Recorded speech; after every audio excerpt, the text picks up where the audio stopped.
The daring move Otto orchestrated was not a physical escape, but a digital vanishing act of such precision it redefined the term ghosting. The Joint Task Force, FBI Agent Carter, EFCC Inspector Akoli, and Detective Ademola knew they were close. They had tracked the last known IP address associated with the scam's command center to a crowded internet cafe in Lagos. But when they raided the location, they found only a decommissioned, second-hand laptop and a discarded, unregistered burner phone. Digital forensics, the empty trail. The investigators were prepared to dissect the hardware. Agent Miller, the FBI's top digital forensics expert, flew in, confident he could recover critical data. What they found was a masterclass in obfuscation. The laptop's drive was not just wiped. It had been subjected to multiple, low-level data overwrites using custom-coded algorithms, a process Otto had clearly perfected through dedicated self-study. "Every piece of evidence we found here is a decoy," Agent Miller reported, running a specialized command line recovery tool. He didn't just delete files. He destroyed the very possibility of a forensic signature. The operating system was custom, running from an external USB which is now gone. Even the firmware on the NIC card was modified to spoof a constantly rotating MAC address.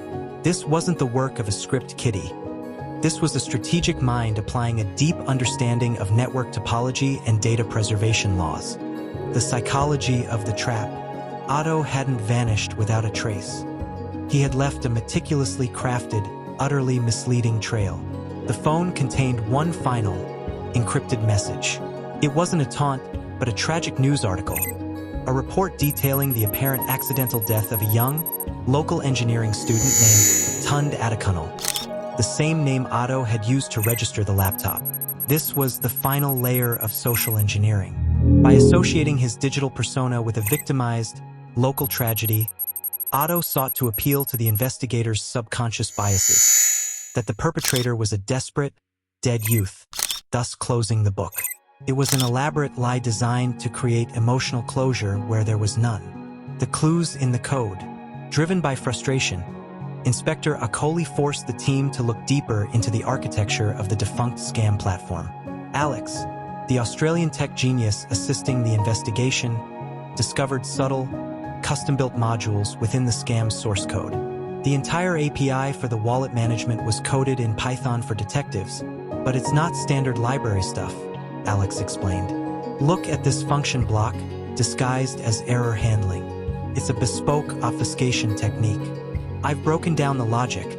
The function names are subtly coded references to the Nigerian proverb, "The teeth that bite the enemy will return to the owner's mouth."